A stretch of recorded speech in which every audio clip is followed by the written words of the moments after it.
Bon, tu me reconnais pas? Non. C'est pas grave. Aujourd'hui, nouvelle capsule. Nous allons parler des signaux et de l'information. Dans cette capsule, nous allons tenter de définir ce qu'est un signal et une information. Nous identifierons la nature des différents signaux et nous définirons les éléments de la communication. Alors, qu'est-ce qu'un signal? Eh bien, un signal, c'est une grandeur physique. On peut la mesurer et il transmet une information qui est donc un message. Prenons comme exemple la sonnerie qui retentit. C'est un signal qui transmet l'information de la fin du cours. Mais ne partez pas, ce n'est pas fini.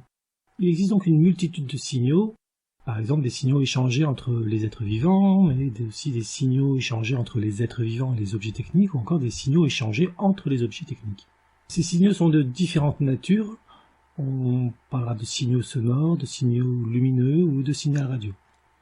Un sonar, par exemple, utilise des signaux sonores. Un satellite ou un radar utilise un signal radio, ou encore un laser qui va utiliser un signal lumineux. Ces signaux et ces informations font partie d'une chaîne de communication. Lors de la communication entre les êtres vivants, le signal est perçu par l'organe des sens, l'ouïe, la vue, l'odorat. Lors de la communication entre des objets techniques, le signal est perçu, lui, par ce que l'on appelle des capteurs. Pour transformer un signal en une information, il nous faut une action qu'on appelle un traitement.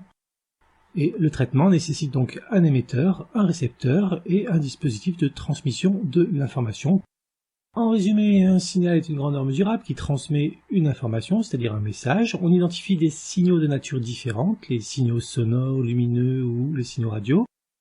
Et une chaîne de communication nécessite donc un traitement du signal comportant un émetteur, une transmission et un récepteur.